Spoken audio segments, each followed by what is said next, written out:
મિત્રો, પથરી ઉપર જાદુ જેવું કામ કરતી એક વનસ્પતિના તમને હું દર્શન કરાવું છું. આ વનસ્પતિ નાની નાની પથરી અથવા તો ક્ષાર હોય એને 5 થી 6 દિવસમાં ભૂકો કરીને બહાર કાઢી નાખશે. મિત્રો, હું તમને આખો પ્રયોગ જણાવું એ પહેલા આ વનસ્પતિનું તમે નામ જાણી લો. ગુજરાતીમાં મિત્રો આપણે આને લાંબડી અથવા તો લાપડીના નામથી ઓળખીએ છીએ. સંસ્કૃતમાં આને ભુરંડી અથવા સિતીવાર કહેવાય છે.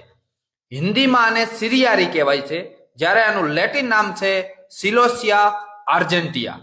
હવે મિત્રો, તમારા વિસ્તારમાં જો કોઈ અલગ નામ હોય ખાસ તો એ કોમેન્ટ કરજો કે અમારા વિસ્તારમાં આ નામે ઓળખાય છે. હવે તમને પ્રયોગ કહી દઉં તો જેને નાની નાની 3 થી 4 mm સુધીની પથરી હોય અથવા તો ક્ષાર થઈ જતો હોય વારંવાર, તો એણે આ વનસ્પતિના અડધી ચમચી બી લઈ લેવાના. એકદમ કાળા કાળા નીકળશે, વિડીયોમાં તમને દેખાય.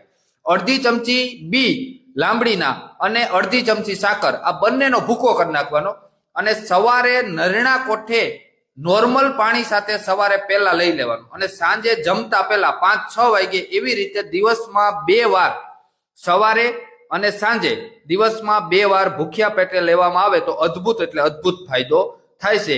આનું વર્ણન મિત્રો આપણા પ્રાચીન પુસ્તકોમાં પણ આપેલું છે. મિત્રો, જો અમારી મહેનત સારી લાગે તો એક લાઈક અને આ વિડીયોને શેર જરૂર કરજો.